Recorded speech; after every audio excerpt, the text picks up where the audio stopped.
All right, so guys, we're going to go over the big update coming on the 29th, calling it the Before the Storm updates. We're going to go over everything here. So today is supposed to be a long and juicy one. We're going to be breaking down the main content and changes coming in the preseason update on September 29th. But first, let's talk about what the preseason is about.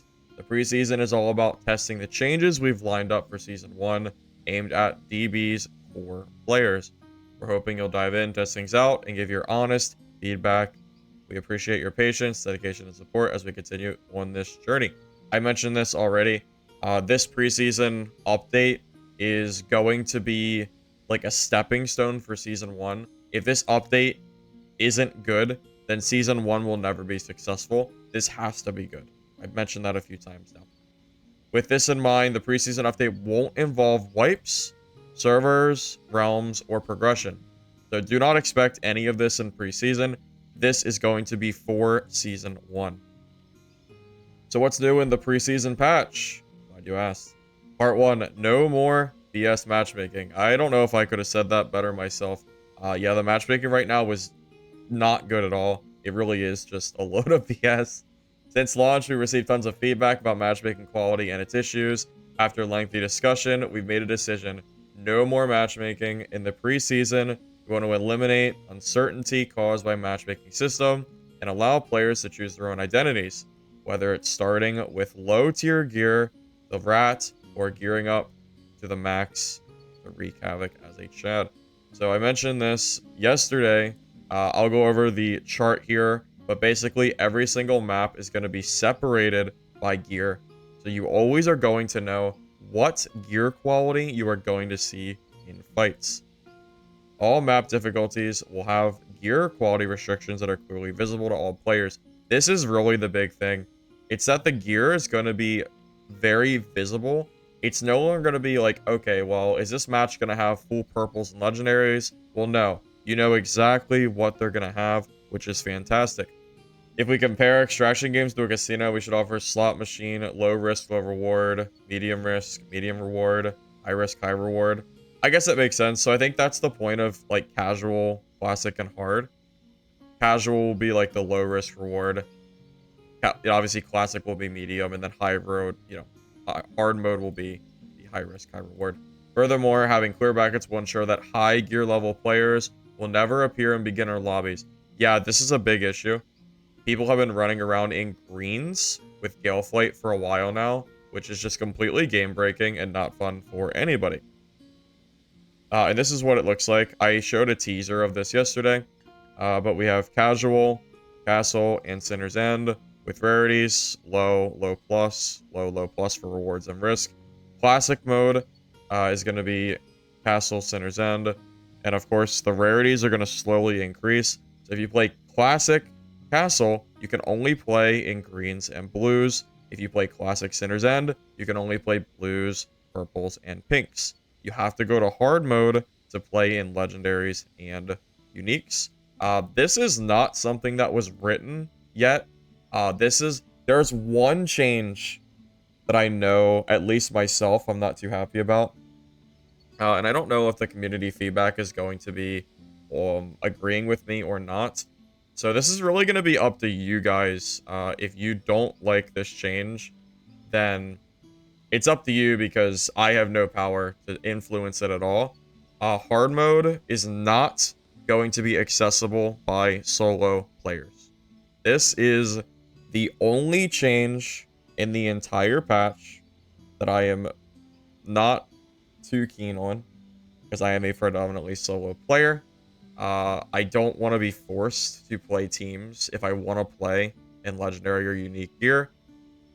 So don't ask me or tell me that you don't, don't tell me if you don't like it, or it doesn't really matter what I say. I have no say on this. If you don't like it, then you are going to have to talk to them or leave your feedback.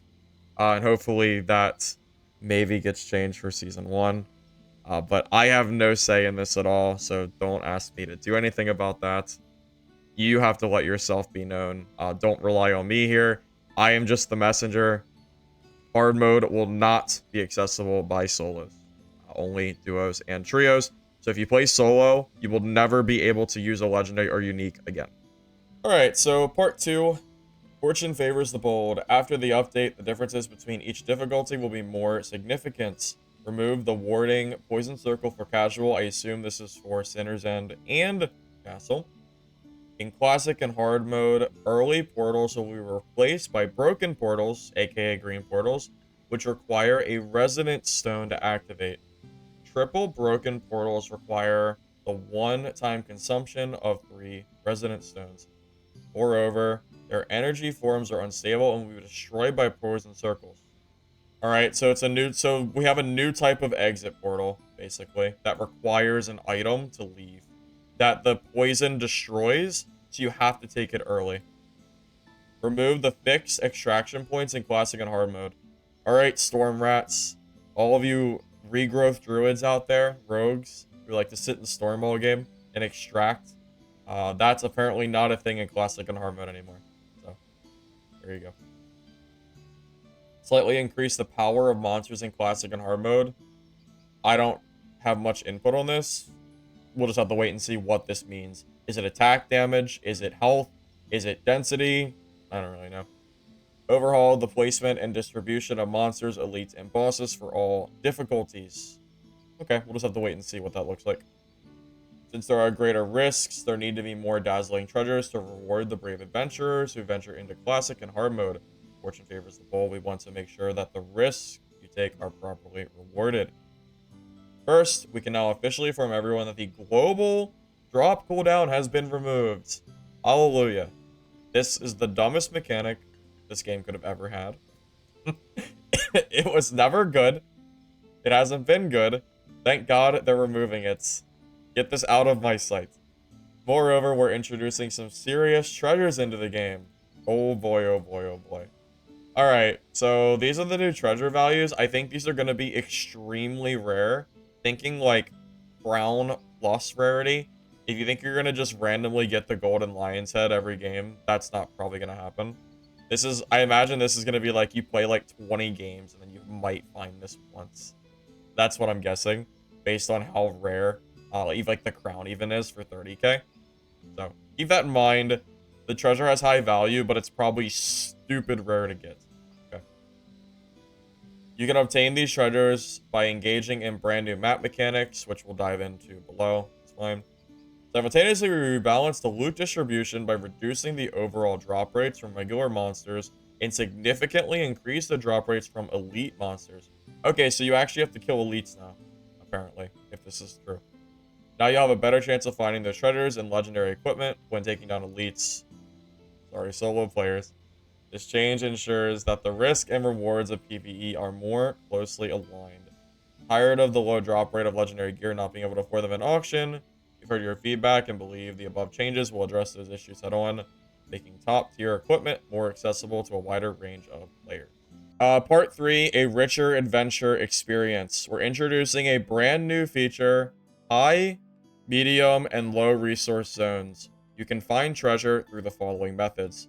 Consume leyline seals at the leyline altar for random rewards. There is a 25% chance to get a treasure item, but the altar will drop a guaranteed treasure item after being opened 4 times.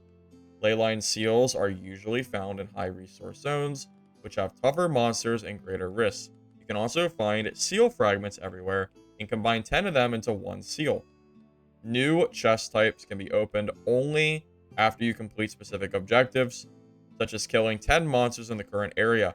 This is being done so you cannot rogue rat chests and things of that nature for gear. You have to actually do objectives. You can't just go in invisible, grab it, and leave. Doesn't work. Sorry, Mojito Beans. You can also directly find treasure drops from elites, bosses, and other rare chests. Please make sure to check out the graph below for more information. Okay, so let's look at this. Alright, adventure mode, reworked, and explained. Alright, I'm just gonna go over, there's a lot of stuff here. I'm just gonna read down the list and we'll figure it out. Spawn room, low resource zone, possible player spawn points. Does it say spawn room here? Oh, okay. So, oh, this is really detailed. So it tells you exactly what everything is. Oh, this is great.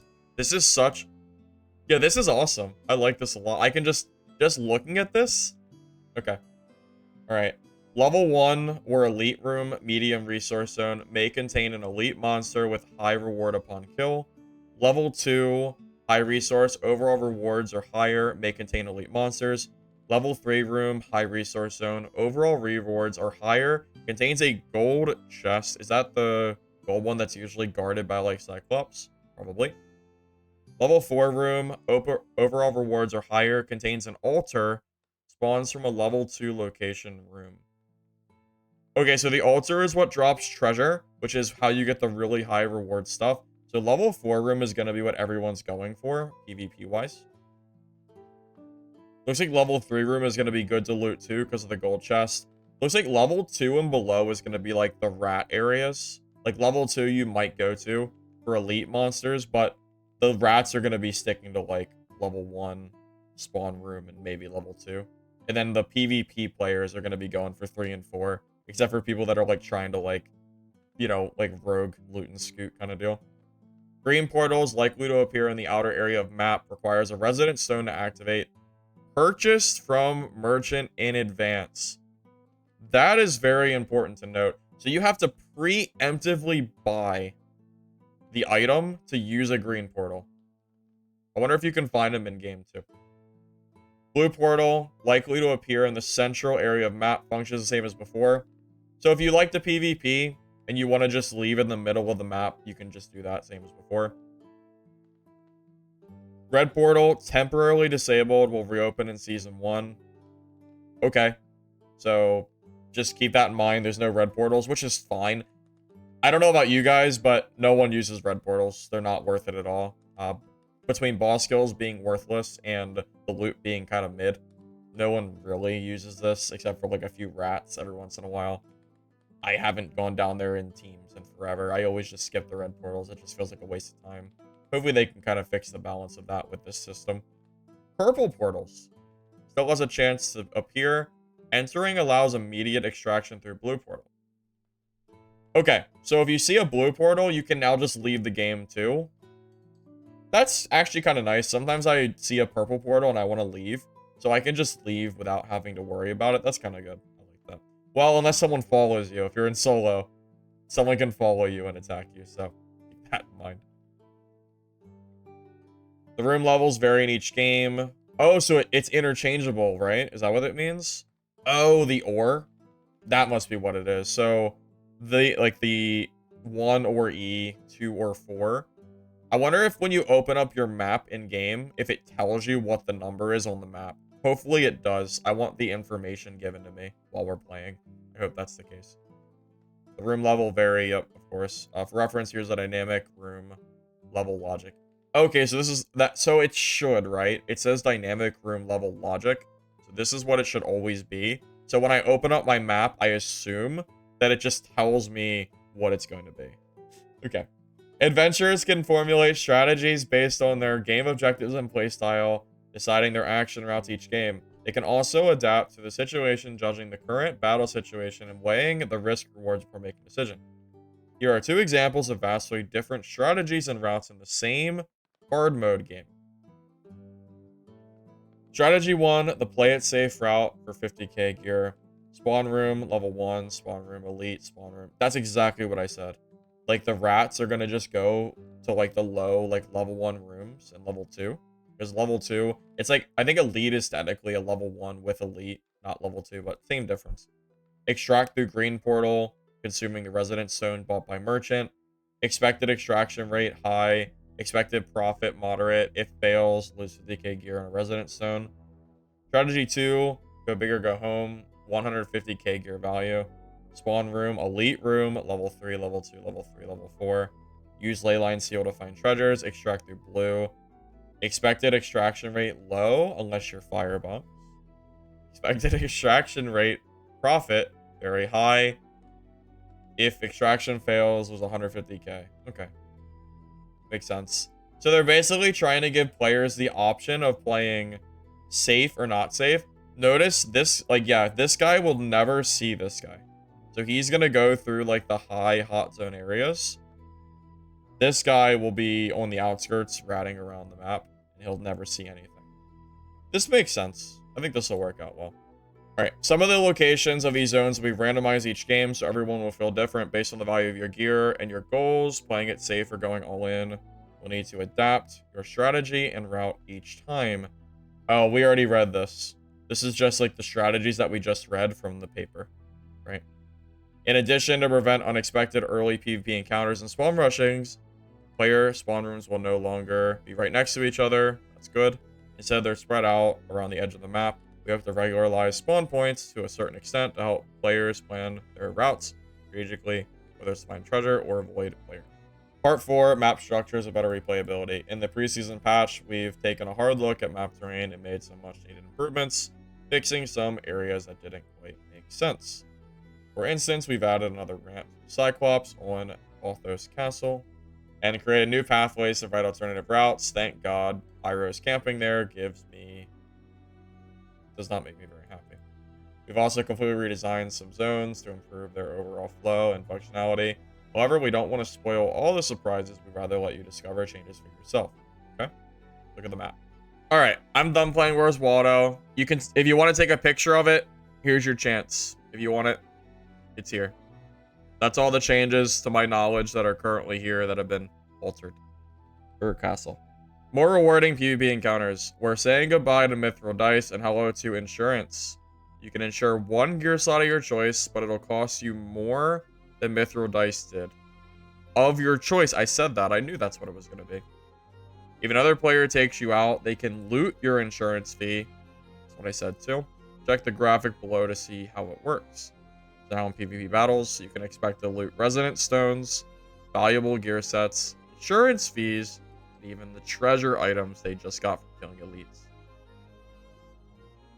This is what it looks like. You guys can see this, right? I think it's probably big enough. Choose your specific gear to insure by spending gold. Once insured, you'll have one chance to keep your insured gear upon death during the adventure. So it probably resets like Good Dice did. It says during the adventure. I'm assuming it's that one adventure. Whoa, look at that cost. That says 13,000 gold for a blue. Oh, guys, we're cooked. Legendaries are cooked. It's about to cost 50k to dice it. When you kill the players during the adventure, you can loot their insurance costs and sell it to merchant. Okay. Oh, and you get like a little dice with the cost. That's cool. Part 6, our vision. In the new DB, every decision you make will feel like calculated risk. Sure, getting those high-level rewards will be more challenging, but we want it to feel more worth the risk you're taking for those rewards. The new insurance system will ensure that you get what you earned after a tough battle, and the new high resource zones and elite monsters dropping way better loot. The meta will no longer be mindlessly farming mobs and chests as fast as you can. That's good. The preseason patch will bring fundamental changes. Directly finding legendary and unique gear is no longer the sole endgame. With the introduction of treasure items and randomized high resource zones, you've got new pathways to finding good equipment. Each game will feel more strategic. The competition with other players will be more intense and thrilling. Overall, you'll be getting more gold and fewer equipment drops. This should make each piece of equipment feel more meaningful and exciting to find, and encourages more trading too. We believe these changes are going to take DB's replayability and fun to the next level. You'll be able to choose the role you want to play and create different flows and experiences for yourself. Once the update is live, we can't wait for you to jump in, and your feedback will be invaluable as we refine the designs. We're just going to go to part 7. Final thoughts. We believe the preseason patch and changes in the future will put DB on the right path. It just needs a little more time.